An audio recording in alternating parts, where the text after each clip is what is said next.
तो आज संविधान दिवस के दिन ये थोड़ा सा संकल्प ले लीजिए। Then you are going out from the seminar, तो इम्पोर्टेंट है कि आप यहाँ से क्या लेकर जाए, वो ज़्यादा इम्पोर्टेंट। यूनानिमिश रोमा सब मिट गए जहाँ से, बाकी मगर है अब तक नामो निशा हमारा. These lines very aptly and beautifully describe the Constitution of India. Constitution is not a mere lawyer document. It is a vehicle of life, and the spirit is always, the spirit is age. क्या हमारे संविधान का स्वरूप आज भी वैसा ही है जैसा डॉक्टर भीमराव अंबेडकर जी ने हमें सौंपा था?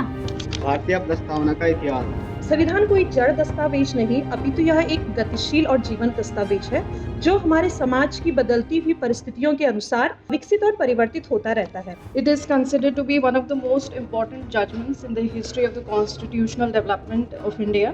देश का शासन और सरकार कैसे चलेगी? आज की तारीख का थोड़ा सा वैल्यू आप ऐसा समझिए कि किसी न कोई रक्षाबंधन है, न कोई महाशिवरात्रि है आज, न कोई दीपावली होली जैसा कोई त्यौहार है. एक ऐसा आराम से दिनचर्या में शामिल एक ऐसी तिथि है जिसे लेकर के लोगों में कोई विचार आता है तो बहुत कम आता है या नहीं भी आता है. यानी 26 नवंबर जैसे हमारा जन्मदिन अगर कोई हो जिस दिन, उस दिन हमें 4 दिन पहले से याद रहेगा कि मेरा जन्मदिन है. या अटल बिहारी वाजपेयी साहब का जन्मदिन हो तो बीजेपी वालों को याद रहेगा कि इस तारीख को उनका जन्मदिन, उसका धूमधाम से कुछ तैयारी भी होगी, है ना. तो सब लोग अपने अपने हिस्से का जन्मदिन मनाता है या उत्सव मनाता है. अब जैसे होली है तो कईयों के लिए होली नहीं होती होगी, कईयों के लिए मुहर्रम होता होगा, कईयों के लिए ईद होता है, तो सबका अपना त्यौहार पटा हुआ है. लेकिन संविधान दिवस एक ऐसा दिवस है यहाँ कोई बंटवारा नहीं है, न कि यहाँ गरीबी का मसला है, न यहाँ अमीरी का है, न किसी रिलीजन ग्राउंड पे है. ये पूरा सबके लिए एक अच्छा दिन है, मतलब उत्सव है, महोत्सव है. इस पर मैं नहीं जा रहा हूँ क्योंकि उसको इस ढंग से सेलिब्रेट नहीं किया जाता है, लेकिन एक अच्छे दिन के तौर पर इसको हम अपने जेहन में रख सकते हैं.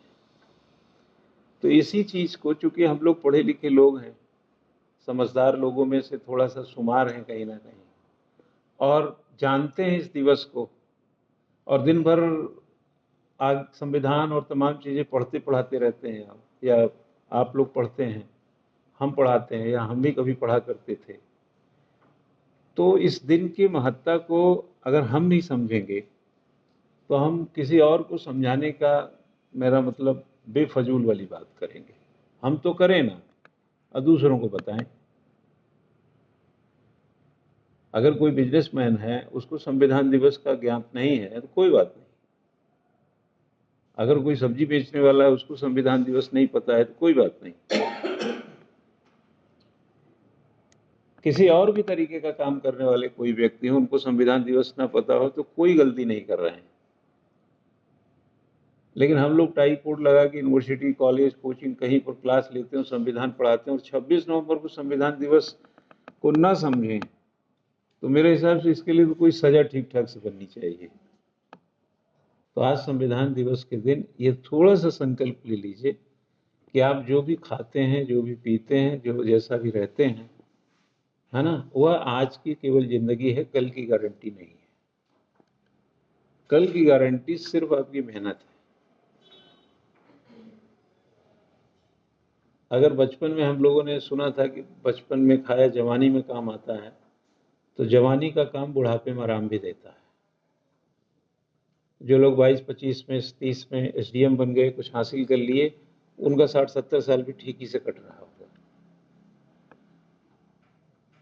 तो यह सब संविधान दिवस के दिन आप ऐसा समझिए कि एक संकल्प लेकर के एक आनंद आपको लेना है अचीवमेंट का, और आनंद सिर्फ पर्सनल है, कोई शेयर वेयर नहीं करेगा. आपकी गाड़ी में कोई बैठ के चला जाए, लेकिन गाड़ी के मालिक आप हैं, ठीक है. कनिका से शुरू करेंगे. इनका यहाँ आओ बेटा तुम. A very good afternoon to one and all present here. Today I, Kanika Dasani, am standing in front of you all to present and share my understanding and analysis of the Indian Constitution, our very own Constitution. यूनान रोमा सब मिट गए जहां से, बाकी मगर है अब तक नामो निशा हमारा। कुछ बात है कि हस्ती मिटती नहीं हमारी, सदियों रहा है दुश्मन दौरे जहां हमारा। These lines very aptly and beautifully describe the Constitution of India and its philosophy, which is designed as such by our forefathers that our Constitution withstood the test of time, the test of democracy, the test of its people, and more importantly, the test of all the eyes gazing upon India to fail as a free nation upholding democracy. Before vividly analyzing the merits and demerits of our Constitution, a little background to its history and its making is a must. The journey or the initial source of the creation of a constitution started with the appointment of the Simon Commission in 1927. Despite the backlash it faced from Indians, its reports became the basis for the Government of India Act 1935, which you must know holds a wide majority of our constitution. There were criticisms around the world and in India as well about how the Constituent Assembly was not representative and represented only the Hindu majority or the congressmen or was filled with lawyers. Some eminent leaders around the world claimed that Indian democracy, along with its constitution, would fall like a deck of cards in no time. Allegations were made that ours is a borrowed constitution, rather, a slavish imitation of the West. Despite all these allegations, I stand with my head held high today and feel blessed to share the same land as of our founding fathers because this constitution, my constitution, your constitution, and our constitution is not an ordinary document. Every letter of every word of it has been delved into bit by bit, maybe borrowed, but borrowed also so meticulously that it fully suited our ecology 70 years ago and still does, which is why it is also known as a living document. We could have adopted a unitary or a federal structure, but we are a quasi federal state. We granted ourselves and to every woman of this nation the universal Eden franchise, and let me remind you, anonymously. No other country or constitution can ever include a diversity like ours. The provisions of fundamental rights, directive principles of state policy, judicial review, secularism, balance of power, equality before law, and equal protection of law. All of these provisions, carefully handpicked by the true patriots and national freedom struggle heroes, is what makes this constitution great. It goes without saying that it also has some flaws, like there's a lack of certainty about some provisions of articles. It's difficult for a layman to understand. It's bulky, it's outdated, it's lengthy, it's complex. It has not lived up to the aspirations and hopes of our forefathers and citizens. But this again brings us back to another great feature of it, that it gives you a chance to rectify or modify or amend itself with a perfect mix of flexibility and rigidity. That's why, even after more than 100 amendments, the basic nature of our Constitution never dies or loses its relevance. On this note, I wish you all a very happy Constitution Day. बहुत अच्छे platform पे अपना presentation इनका रहा है, बहुत सारे award मिले हैं। इनका सेमिनार, कॉन्फ्रेंस या किसी कार्यक्रम में होना इनके लिए कोई बड़ी बात नहीं है, आसान बात है और नॉलेजेबल है, मेहनती है। मैंने कई बार इंटरनेशनल पे हमारी बात भी हुई कि यहाँ जा रहे हैं, इस पे कैसे, थोड़ा एक दो बार ऐसा चर्चा भी हुआ है। तो कोई भी उत्सुक व्यक्ति जो होता है ना किसी के प्रति, नहीं तो आपको अपने घर से यहाँ तक आने में एक बार सोचना पड़ा होगा, सोचे होंगे ना। और ये इसको हल्के में मत लीजिएगा। ये दिल्ली में पढ़ी है यूनिवर्सिटी में अकेले, ऐसे दिल्ली में एक सिर्फ था। एक दिन तुमने एक बात कही थी, वो मतलब इतनी बढ़िया बात बोली थी। मैंने क्लास में क्या बोला था याद है? हाँ, हमने कहा कि बेटा आजकल दिन बहुत छोटे होते हैं। तो मैंने कहा क्यों कनिका, ऑनलाइन? तो इसने कहा कि मेरे लिए तो दिन रोज बड़े होते हैं सर। आप मॉल जाएंगे, आप बाजार जाएंगे, आप सड़क पे जाएंगे, आउटिंग करने जाएंगे, मोमो खाने जाएंगे, चाउमीन खाने जाएंगे, बिना मतलब के घूमेंगे, शाम को घूमेंगे, सुबह घूमेंगे, आपके लिए तो दिन छोटे ही रहेंगे, क्योंकि आप ये वक्त जो इतना देते हैं। लेकिन इसका बहुत सटीक उत्तर था वो। मैंने कहा यार ये तो बहुत ही जबरदस्त है कि मेरे लिए तो दिन बड़े ही होते हैं। जाड़ा गर्मी की बात नहीं है, रोज की बात है, बड़े ही होते हैं। आपके लिए ये आउटिंग हो सकता है लगा अरे कहाँ आज तो सेमिनार है 1:30 बजे, छोड़ो कहाँ चलते हैं। लेकिन इससे पूछो जिस कितना मन रहता है। जो व्यक्ति लर्नेड होगा, पढ़ेगा लिखेगा, वो उसके बगैर रह नहीं सकता। हम लोगों की भी यही मजबूरी है। बच्चे कम हो ज्यादा, भाई आप समझदार नहीं तो हम क्या करें? भाई आप नहीं समझदार है तो हम क्या करें? हम तो वही काम करेंगे जो हमारी समझदारी है। जैसे पिता जो है डांटना थोड़ी बंद कर देता है अगर बच्चे नहीं समझते हैं तो वो तो कहता ही रहेगा, फिर कहेगा, फिर कहेगा। वो कहना क्यों रोकेगा? वो रोकेगा ही। आप कुछ भी कर लो, नहीं रोक सकता है। आप कुछ भी करके देख लो, और करेगा वो। उसका काम ही है पेरेंटिंग करना, हमारा काम ही है टीचिंग करना, हमारा काम ही नॉलेज बांटना। तो हम तो अवसर खोजेंगे ही। संविधान दिवस खोजेंगे, गणतंत्र दिवस खोजेंगे, 15 अगस्त खोजेंगे, 26 जनवरी और भी चीजें जो भी 2 अक्टूबर सब खोजते रहेंगे। महिला अंतर्राष्ट्रीय महिला दिवस खोजेंगे। हाँ, ये हमारे यहाँ कम होता है सर। हमको लगता है चाइना पूरे देश का 26% रिसर्च पेपर छापता है, पूरी दुनिया का 26%, और 25% अमेरिका। और पहला इकोनॉमी के पॉइंट ऑफ व्यू से देखें तो $20 ट्रिलियन की अर्थव्यवस्था किसकी? अमेरिका की। और लगभग 16 ट्रिलियन से ज्यादा पार कर चुका कौन है? चाइना। और हम कहाँ झूलते रहते हैं? 4 ट्रिलियन, खुश होते रहते हैं। 1 अरब 40 करोड़ का देश है, $4 ट्रिलियन की अर्थव्यवस्था है। 100 गज का मकान बनाकर उतान ऐसे घूम रहे जैसे व्हाइट हाउस में रह रहे हैं। हमारा जो दायरा है वो कितना सीमित है। 4 ट्रिलियन में 1 अरब 40 करोड़। और फ्रांस से थोड़ा सा आगे है। फ्रांस की तो 6 करोड़ की पॉपुलेशन है, गुजरात के बराबर, और चवन्नी हमसे कम है सिर्फ। यानी $4 ट्रिलियन में फ्रांस 6 करोड़ के लोग सरवाइव कर रहे हैं, हम 1 अरब 40 करोड़। तो मजा कौन ले रहा है? चाइना ले रहा है। उसके गांव भी हमारा तो गुड़गांव, उसका गांव भी मेट्रोपॉलिटन सिटी बने हुए हैं। तो अर्थव्यवस्था की उठान कैसे? लर्नेड होने से, रिसर्च से। कोई रिसर्च करता भी है। अभी आपको हम रिसर्च की कहानी, या सर ही हम लोग तो PhD वगैरह सब किए, रिसर्च की कहानी बताएं, कौन सुनना चाहता है? आपको यही नहीं पता है कि आप सुबह से शाम 1 पाव आटा बचा सकते हैं, उतना कम खा के भी उतनी एनर्जी इकट्ठी कर सकते हैं और बचत भी हो जाएगी। लेकिन इस पे रिसर्च है, लेकिन सुनेंगे नहीं, कहेंगे नहीं दबा के खाओ, दबा के खाओ, कम क्यों खाना? रात को 8 बजे आप मोमो खाते हैं और घर में 8:30 बजे खाना वहाँ कढ़ाई में सब्जी रोटी बना के बैठी हुई है, कहें और बबली आ गई, खाना लेना है, आज मन नहीं है।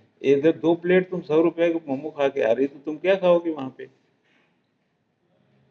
मोमो कब खाना है, खाना कब खाना है, जूस कब पीना है, कोई रिसर्च है हमारे पास? नहीं। चले जाओ स्कैंडिनेवियन कंट्री में, डेनमार्क में चले जाओ, नॉर्वे में चले जाओ, फिनलैंड में चले जाओ, मेनू लगे हैं घरों में, रसोइयों में। जूस का टाइमिंग है, मट्ठा दही 9 बजे रात खाने का नहीं है। बारात में आप प्लेट लेके सबसे पहले वही दही वाला सलाद डाल रहे होते हैं, है ना सिमरन? Constitution is not a mere lawyer document. It is a vehicle of life, and the spirit is age. Good afternoon, everybody. I am Simran Rathor is here to share my views on Constitution Day. Following the theme, Constitution yesterday, today, and tomorrow. This day is always celebrated to pay a tribute to Dr. Bhimrao Ambedkar, who was the first Law Minister of India. He is also known as the father of Indian Constitution. A constitution is a foundation of democracy. Indian Constitution is carrying a remarkable history it is one of the biggest constitution of the world because the creator of constitution took the essence from American, British, Japanese, and many other constitution, which made it known as bag of borrowing. You know, our constitution offers and guarantees 6 fundamental rights: right to equality, right to freedom, right against exploitation, right to freedom of religion, right to education, and right to constitutional remedy. This Constitution Assembly made for 166 days before the Constitution was adopted. When the draft was prepared and put for debate and discussion, over 2,000 amendments were made before it was finalized. It aimed at securing justice, liberty, and equality to all the citizens and promote fraternity to maintain unity and integrity of the nation. On 26 November 1949, Constitution of India has been adopted and implemented from 26 January 1950. While this day recognized as Constitutional Day by 2015. It is a day to honor not a piece of paper, but the very essence of our identity as Indians. What are the contribution of Indian Constitution? It establishing a framework for governance, promoting citizens' right, promoting democratic principles, providing stability and continuity, fostering national unity, providing a legal basis of international relations. It works for establishing the framework of the state, including its structure, procedure, and the right and the duty of its citizens and government. It can also limit the power of the government by establishing fundamental right that could be violated. That could not be violated, sorry. The Constitution of India as a fundamental law of the land embodies the values, principles, and governance framework of our country. It serves as a supreme law, guiding the state functioning and ensuring citizens' right and responsibility. With its root grounded its historical struggle, philosophical ideals, and societal aspiration, it reflects the nation's collective journey towards democracy, justice, and equality. Its 25 parts, 448 articles, and 12 schedules indicates towards its rigidity and flexibility over time. It established India as a sovereign, socialist, secular, democratic republic and fraternity state for its citizens. Last but not least, I want to conclude with our constitution is a ray of hope where H stands for harmony, O for opportunity, P for people participation and E for equality. We the people of country needs to respect and honor the constitution generously. Thank you. धर्मों को बराबर समानता देता है। हम भारत के लोग अर्थात एकल नागरिकता का भी प्रावधान है हमारे संविधान में। हमारे देश में न्यायपालिका को पूरी तरीके से स्वतंत्र किया गया है ताकि सभी के साथ निष्पक्ष तरीके से न्याय हो सके। पर मेरे मन में एक प्रश्न यहाँ आता है, क्या हमारे संविधान का स्वरूप आज भी वैसा ही है जैसा डॉक्टर भीमराव अंबेडकर जी ने हमें सौंपा था? क्या वही अधिकार, क्या वही कर्तव्य का पालन हमारे देश के नागरिक, प्रशासन, शासन और उच्च पद पे आसीन सभी लोगों के द्वारा वैसा ही पालन किया जाता है? धर्मनिरपेक्ष होने के बावजूद भी हमारे यहाँ धर्म के नाम पर वोट की राजनीति होती है, दंगे फसाद होते हैं जो कि धर्म के नाम पर ही ज़्यादा होते हैं। समानता के अधिकार के बावजूद भी महिलाओं के लिए हिंसा होती है। निर्भया कांड और श्रद्धा कांड जैसे शर्मनाक वारदात होते हैं हमारे यहाँ। महिलाओं के साथ घरेलू हिंसाएं होती रहती हैं हमेशा। अब हम सबको मिलकर के महिलाओं और बेटियों और वर्ग के पिछड़े हुए लोगों को समाज की मुख्य धारा से जोड़ना है और हमें अपने संविधान के प्रति एकता और अखंडता को अक्षुण्ण बनाए रखने में हमें हमारी नैतिकता को धर्म को आगे बढ़ाना है। अंत में एक चीज और कहना चाहूँगी, संविधान हमारी शान है, संविधान हमारी शान है, हम सबकी पहचान है, नियमों और कानूनों का सर्वोच्च विधान है। धन्यवाद। Good afternoon, honorable teacher, chief guest, and other guests. Today, I am discussed about the preamble of the Constitution. If any fault, please keep it. Preamble of the Constitution, अर्थात संविधान की प्रस्तावना, जो कि हम भारत के लोग भारत को एक संपूर्ण प्रभुत्व संपन्न, धर्मनिरपेक्ष, समाजवादी, लोकतांत्रिक तथा गणतांत्रिक राज्य बनाने के लिए उसके नागरिकों को सामाजिक, आर्थिक और राजनीतिक न्याय, धर्म, विचार, उपासना, विश्वास और अभिव्यक्ति की स्वतंत्रता तथा प्रतिष्ठा और अवसर की क्षमता प्राप्त कराने के लिए तथा व्यक्ति की गरिमा और राष्ट्र की एकता और अखंडता को सुनिश्चित करने वाले बंधुत्व को बढ़ाने के लिए दृढ़ संकल्पित होकर आज इस संविधान सभा में आज दिनांक 26 नवंबर 1949 को एतद द्वारा इस संविधान को अंगीकृत, अधिनियमित और आत्मार्पित करते हैं। भारतीय प्रस्तावना का इतिहास। भारत की यह प्रस्तावना पंडित जवाहरलाल नेहरू द्वारा संविधान सभा में पेश किए गए उद्देश्य प्रस्ताव के परिवर्तित रूप से बनी है। यह उद्देश्य प्रस्ताव पंडित जवाहरलाल नेहरू द्वारा संविधान सभा में 13 दिसंबर 1946 को पेश किया गया था तथा संविधान सभा ने इस प्रस्ताव को 22 जनवरी 1947 को स्वीकार किया। इसके अतिरिक्त प्रस्तावना में संशोधन पिछले 77 सालों में केवल एक बार ही हुआ है, चूँकि यह संशोधन 42वां संविधान संशोधन अधिनियम 1976 के तहत हुआ था, जिसमें कि प्रस्तावना में कुछ शब्दों को जोड़ा गया था, जैसे कि धर्मनिरपेक्ष, समाजवादी और अखंडता। इसके अतिरिक्त वैश्विक प्रस्तावना का यदि इतिहास देखा जाए तो सर्वप्रथम अमेरिका द्वारा अपने संविधान में प्रस्तावना को शामिल किया गया था। इसके पश्चात भारतीय संविधान में से शामिल किया गया। Thank you. Very good afternoon to all of you. आज संविधान दिवस के अवसर पर मैं आपके समक्ष एक प्रसंग लेकर आई हूँ और सबसे पहले मैं आप सभी को संविधान दिवस की हार्दिक शुभकामनाएं और बधाइयाँ देती हूँ। मेरा आज का विषय है भारत में संवैधानिक व्याख्या का विकास। संविधान कोई जड़ दस्तावेज नहीं, अपितु यह एक गतिशील और जीवंत दस्तावेज है जो हमारे समाज की बदलती हुई परिस्थितियों के अनुसार विकसित और परिवर्तित होता रहता है। अब इसमें हम बात करते हैं कि 1949 से लेकर और वर्तमान तक आज हम किन किन चरणों से होकर गुजरे हैं संवैधानिक व्याख्या के विषय में। तो हमारा जो पहला चरण है वो है पाठवादी दृष्टिकोण, टेक्सुअलिस्ट अप्रोच। अपने शुरुआती वर्षों में सर्वोच्च न्यायालय ने एक पाठवादी दृष्टिकोण को अपनाया जो कि संविधान में उल्लेखित शब्दों के शाब्दिक अर्थ पर केंद्रित था। उदाहरण के तौर पर हम वर्ष 1950 का A.K. गोपालन बनाम मद्रास राज्यवाद में सर्वोच्च न्यायालय ने संविधान के भाग 3 में उल्लेखित मौलिक अधिकारों की व्याख्या की थी, जो कि संदर्भ में शुरुआती मामला था। इस मामले में भारतीय कम्युनिस्ट पार्टी के नेता ने दावा किया कि निवारक निरोध कानून जो अनुच्छेद 19 स्वतंत्रता का अधिकार, अनुच्छेद 21 जीवन जीने का अधिकार और अनुच्छेद 22 मनमानी गिरफ्तारी और हिरासत के विरुद्ध संरक्षण का अधिकार इसके साथ असंगत था। अपने फैसले में सर्वोच्च न्यायालय ने निवारक निरोध कानून की वैधता को बरकरार रखा और साथ ही यह स्पष्ट किया कि उक्त हमारी जो भी अनुच्छेद हैं 19, 21 और 22, ये इनका जो दृष्टिकोण है वो इनकी जो विषय वस्तु है वो इससे इनकी अलग विषय वस्तु है और इनको एक साथ नहीं पढ़ा जाना चाहिए।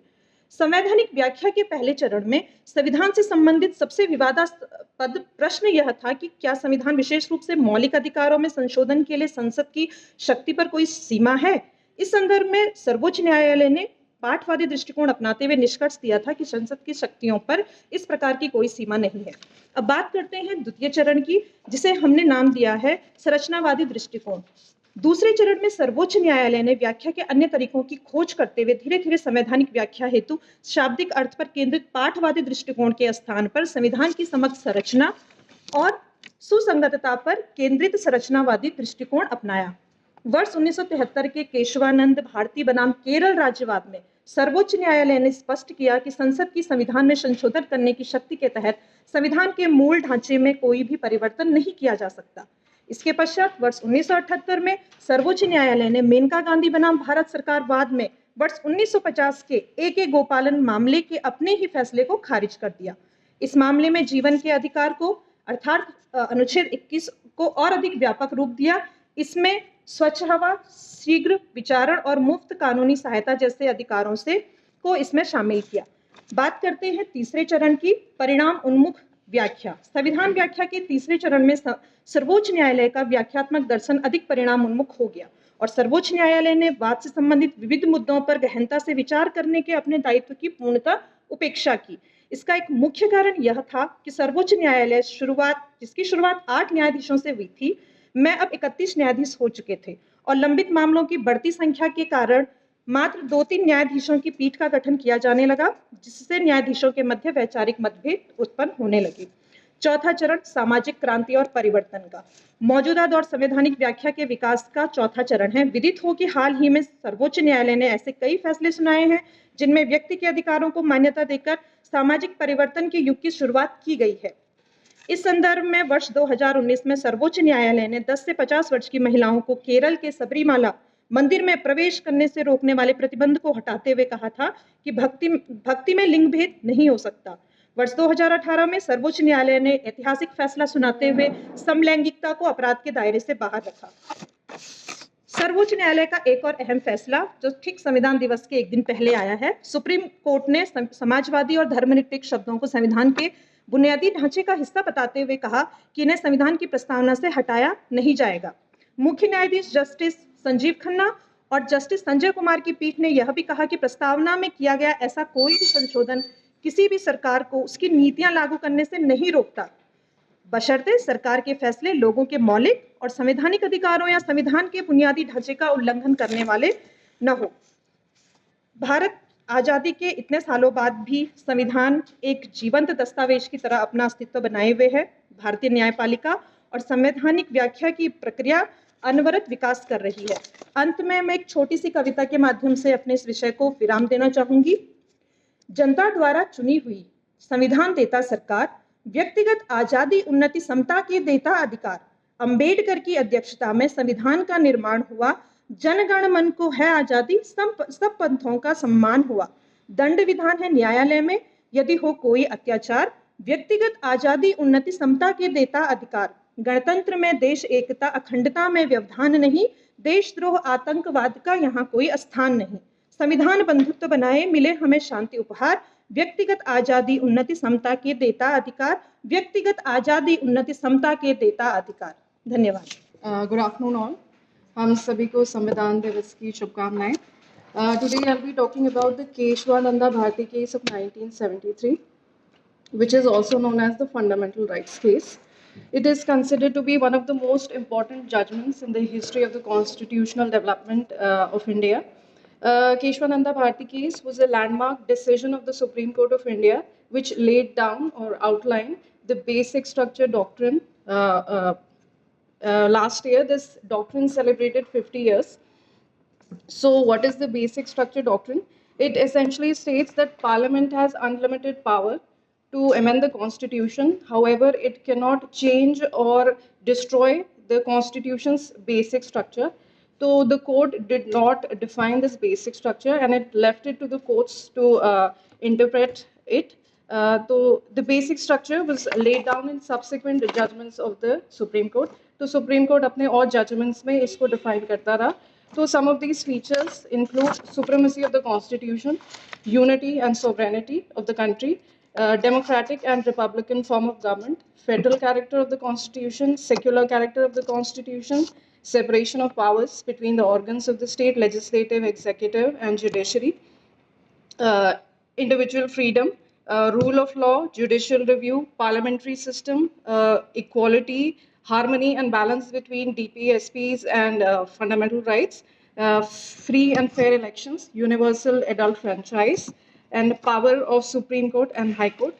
So any law or amendment that violates these principles can be struck down by the Supreme Court on the grounds that they disrupt or destroy these basic structures of the Constitution. जो ये case था, इसकी history ये है कि जो Kesavananda Bharti was a seer. He was the pontiff of the Ednir Mutt. There was a mutt in Kerala. He was the head of the war, and he owned some land. And the Kerala government in 1970 attempted to take over the land which he owned. So he, along with his, he was represented by Mr. N. Palkhiwala. He's an eminent jurist. So they challenged this decision in the Supreme Court. He said that his fundamental rights, especially his right, Article 25, which is right to religion, Article 26, which is right to manage religious affairs, and Article 31, which is right to property, were being violated. So the largest bench of 13 judges was set up for this, and in a 7-6 decision, SC outlined this basic structure. Keshwananda Bharati won the case.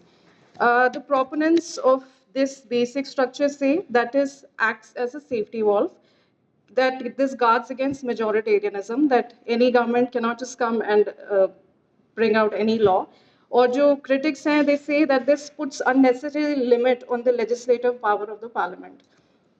So the result जो है इसके fallout हुए कुछ इस doctrine के, the Prime Minister Indira Gandhi wasn't too happy with the decision, and she appointed A.N. Ray, who was one of the dissenters. जो 7-6 का judgment था, उसमें से he was one of the 6. तो she superseded 3 people. तो 3 जो उन्होंने 3 justices को supersede किया, Shelat, Hegde and Grover, and she appointed Mr. A.N. Ray as the CJI. This was unprecedented in the history of the country, hadn't happened before. Abhi, she also talked about, Jyoti ji ne baat ki recently, just last week, there was a petition to remove secular and socialist from the preamble. So the Supreme Court reiterated the basic structure doctrine and said that this violated the basic structure doctrine. So this shows that this doctrine is still working, and SC is acting as a guard against any attack on the basic structure doctrine. Thank you. आदरणीय शिक्षकगण और मेरे प्यारे दोस्तों, आपको और सभी को संविधान दिवस की हार्दिक शुभकामनाएं। माय नेम इज रुचि शर्मा। आज हम सभी यहाँ संविधान दिवस मनाने के लिए जुटे हैं। स्वतंत्र भारत के इतिहास में 26 नवंबर की अपनी खास अहमियत है। यही वह दिन है जब भारत ने अपने संविधान को अपनाया था। 1946 में संविधान बनाने के लिए संविधान सभा का गठन किया गया और इसकी रचना में 2 वर्ष 11 माह और 18 दिन का समय लगा। 26 नवंबर 1949 को भारत का संविधान बनकर तैयार हो गया और 26 जनवरी 1950 को इसे लागू कर दिया गया। कोई भी देश बिना संविधान के नहीं चल सकता। देश का शासन और सरकार कैसे चलेगी, सरकार के विभिन्न अंगों की रूपरेखा कैसे होगी, किस पद की नियुक्ति कैसे होगी और इसके क्या कार्य होंगे, देश के नागरिकों के क्या अधिकार और क्या कर्तव्य होंगे एवं इनकी रक्षा कैसे होगी, कानून क्या होगा। एक देश को चलाने के लिए ये सभी बातें संविधान में ही निहित होती हैं। 200 सालों की गुलामी के बाद जब भारत अंग्रेजों के चंगुल से आज़ाद हुआ, तब इस देश के पास संविधान नहीं था। इसके लिए 1946 में एक संविधान सभा का गठन किया गया। जवाहरलाल नेहरू, डॉक्टर राजेंद्र प्रसाद, डॉक्टर बाबा साहेब अम्बेडकर, फिर सरदार भाई पटेल, श्याम प्रसाद मुखर्जी आदि सभा के प्रमुख सदस्य थे। आज का दिन हमें इसी महत्वपूर्ण दिन की याद दिलाता है कि 26 जनवरी को संविधान दिवस के साथ साथ राष्ट्रीय कानून दिवस भी मनाया जाता है। संविधान अपनाए जाने के कुछ दिनों के बाद 26 जनवरी 1950 को संविधान लागू हुआ। 19 नवंबर 2015 को सरकार ने राजपत्र में अधिसूचना जारी करके आधिकारिक तौर पर 26 नवंबर को राष्ट्रीय संविधान दिवस के रूप में घोषित किया। Thank you. आज आप लोगों ने 7 लोगों ने कहा है संविधान दिवस पे अपने मन की बात। देखो, आप जब बोल रहे होंगे तो आपको ये अंदाज़ा आया होगा कि संविधान को कितना आपने पढ़ा है, कैसे समझा है और क्या बताया है ना। तो अब आप जरा इसको देखिए, यकीन मानिए जैसे छोटे छोटे कतरे जुड़ करके पूरी सुबह को लोग रात में बदल देते हैं। आज आपने कुछ बोला, ठीक यही बात किसी प्लेटफॉर्म पे फिर बोले, नए तरीके की सोच होगी, आपकी उम्र और अनुभव होगा, आपका ज्ञान शामिल होगा।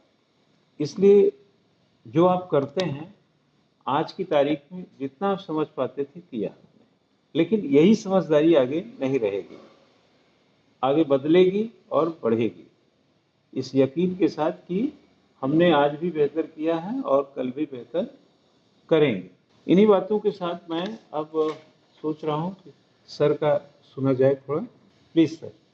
आप सर को तो कई लोग परिचित होंगे, प्रोफेसर अनिल दीक्षित सर, और हम लोग बहुत लंबे समय से एक साथ हैं। सर को सुनते हैं, थोड़ा सा ज्ञानवर्धक आनंद लीजिए। Okay, thank you. आइए सर।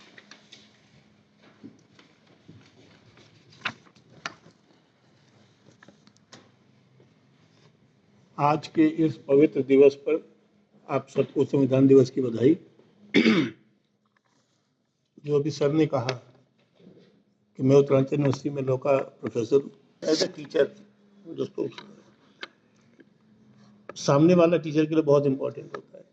और आपने गौर किया होगा, जब मैं यहाँ आ गया, आपसे मैं देखा, उसके बाद फिर मैंने यहाँ पर मुझे क्या बोलना है, मैंने फटाफट मैंने ये आपने देखा होगा कि मैंने यहाँ पर लिखा, क्योंकि हमेशा ये होता है कि when you are going out from the seminar hall, तो इम्पोर्टेंट है कि आप यहाँ से क्या लेकर जा रहे हैं, वो ज़्यादा इम्पोर्टेंट होता है। आज के दिन को आने वाले 25, क्योंकि हम अभी इसको सेलिब्रेट करते हैं 75th ईयर में हम आ गए हैं, और 75वां वर्ष इतना इम्पोर्टेंट है कि आने वाले जब हम 100 वर्ष में प्रवेश होंगे, we don't know that we will be here, लेकिन आप लोग रहोगे, और 50 के माइनस प्लस में आप लोग रहोगे। तो ये पीरियड 25 साल बहुत इंपॉर्टेंट है। और कॉन्स्टिट्यूशन को आप जरा देखिए, वही मैंने अभी मीडिया वालों को भी हमने बताया कि एक चीज़ में आप भी एग्री होंगे कि सड़क से लेकर संसद तक हर आदमी अगर किसी बिंदु पर एग्री हो रहा है तो वो संविधान पे एग्री हो रहा है कि देश संविधान पे चलेगा। हर जगह मतभेद है, लेकिन जैसे ही हम संविधान की बात आते हैं तो उसमें सब एक हो जाते हैं। So that's we should feel proud of our constitution. दूसरी चीज़, जो एक नई सोच बहुत दिनों से है ना, हम कहते हैं पश्चिमी सभ्यता, पश्चिम, देखिए कुछ शब्द मैंने अपने भी बनाए हुए। सूरज पूरब से उगता हुआ जब पश्चिम में जाता है वहीं डूब जाता है, तो पश्चिम की तरफ आप मत भागिए। मेरी बात को आप समझ रहे होंगे। जो हमारा जो कल्चर है, हमारी जो चीज़ें हैं, क्योंकि जो बेसिक चीज़ें जब हम स्कूलों में अगर पढ़ते हैं, हम कहते हैं कि डेमोक्रेसी 47 में आई। टू बी ट्रुथ, डेमोक्रेसी 7 में नहीं आई। 10,000 साल पहले अगर आप ऋग्वेद पढ़ेंगे, वहाँ पर भी गणराज्य शब्द लिखा हुआ है। तो डेमोक्रेसी हमारी 10 साल पहले से है, और वो डेमोक्रेसी हमारे अंदर, हमारी जीन्स में भरी हुई है।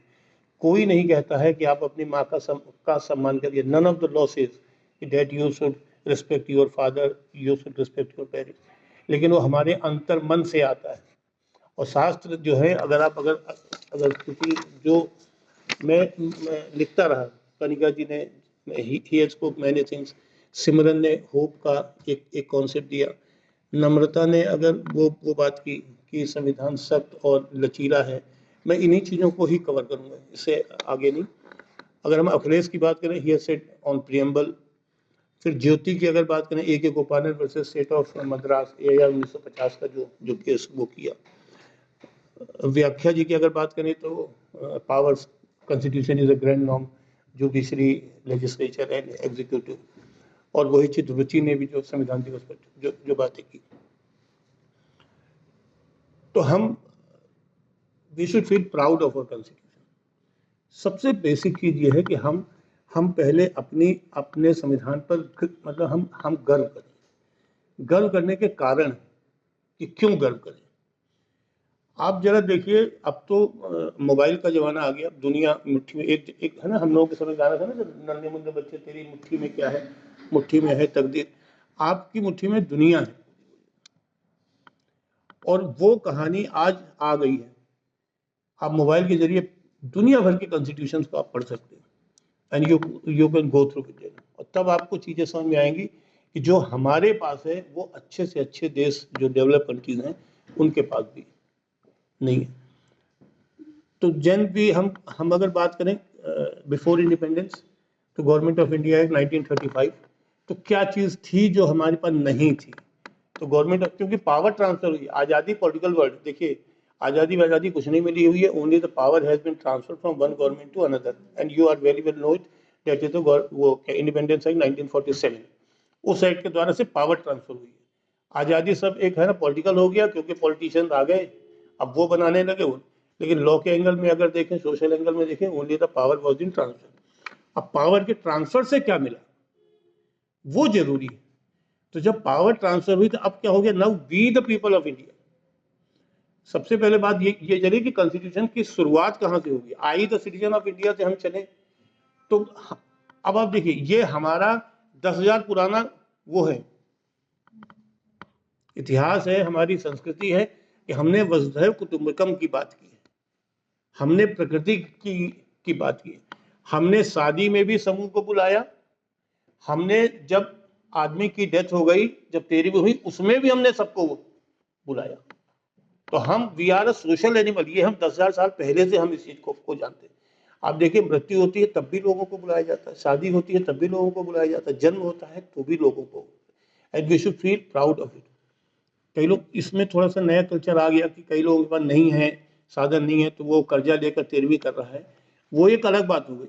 लेकिन उसके पीछे कॉन्सेप्ट ये नहीं है कि आपको करने का, उसके बाद ये है कि हम लोगों के साथ सोशल एनिमल हैं, हम एलोन नहीं रह सकते।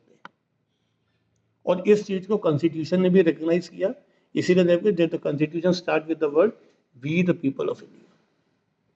और ये एक हो गया जो हम बात करते हैं। अब वही जो अभी आपने कहा, जो कल जो जजमेंट आया तो सेकुलर वर्ड जो है, क्योंकि बीच में एक नया कॉन्सेप्ट चल गया था, that these were the words जो 42nd अमेंडमेंट में जोड़े गए, ये तो वो अम्बेडकर के उसमें है नहीं, तो इनको हटाया जाए, सेकुलर हटाया जाए, सोशलिस्ट हटाया जाए। तो अभी जो खन्ना साहब ने जो अभी जजमेंट दिया, वो यही कहा कि बात शब्द नहीं है, don't go with the word which has been introduced, go with the jurisprudence of that word, go to the spirit of that word. तो वो जो सोशल कल्चर है वो हमारे यहाँ पहले से मौजूद है। और आप अकेले संविधान को मत देखिए, संविधान से पहले 10,000 साल पहले जो ऋग्वेद लिखा गया, यजुर्वेद लिखा गया, आप उसके कॉन्सेप्ट में आप जाइए, क्योंकि वो संविधान इंग्लैंड में नहीं बना, वो हमारे लोगों ने बनाया है।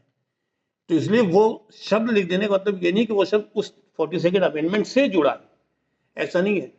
हमारा सेकुलर फीचर है, हम पत्थर भी तो पूजा जाता है,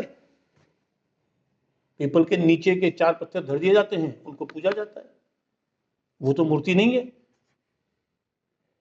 तो जो हमारा जो इनर सोल है, हम क्या कहते हैं, आधा श्लोक पढ़े, अहम ब्रह्मास्मि इदम त्वम। तो मतलब क्या मतलब हुआ, मैं ब्रह्म हूं ठीक उसी तरह जिस तरह से तुम ब्रह्म हो। ये है constitution. We are not respecting our self, but we are respecting the person who is in front of us. ये है कॉन्स्टिट्यूशन। अब हुआ क्या कि लोगों ने उसको एप्रिसिएशन करते करते अच्छा, और जो हमारे मतलब का नहीं है उसे हमने क्या कर दिया, छोड़ दिया, और वही पार्ट हम एक जनरेशन आगे तक बढ़ाते चले गए, तो वो थॉट अलग होता चला गया। ये जिम्मेदार, इसीलिए आप इस चीज को देख, आने वाले 25 साल पॉलिटिशियंस भी कह रहे हैं, पार्लियामेंटेरियंस भी कह रहे हैं, इंटेलेक्चुअल्स भी कह रहे हैं, सोशल लोग भी कह रहे हैं, these 25 years are very important. अब वो 25 साल हमारे नहीं है, वो 25 साल किसके हैं, वो आपके। कि आप जब 50 साल के होंगे, अभी आप 22-23 साल के अगर होंगे, तो आने वाले 50 मतलब आपकी ये तक आते आते जब आप हमारी उम्र के आ जाएंगे, तब देश कैसा होगा ये आपको पता चलेगा। क्योंकि इल्यूजन ऑफ थॉट्स बहुत ज़्यादा हो गया है, व्हाट्सएप यूनिवर्सिटी बहुत ज़्यादा बढ़, निगेटिविटी बिल्कुल भी मत लाइए। होगा गया है, मेरा दोस्त मुसलमान है तो वो तो अच्छा है, बाकी मुसलमान खराब है, इस थॉट से थोड़ा सा वो। और इसको अगर कोई चीज़ ठीक कर सकता है तो सिर्फ और सिर्फ कॉन्स्टिट्यूशन, और कॉन्स्टिट्यूशन का सही इंटरप्रिटेशन। पुनः आपको सबको बहुत बहुत बधाई, आपके सारे सपने साकार हों, ऐसी हम प्रभु से कामना करते हैं। धन्यवाद।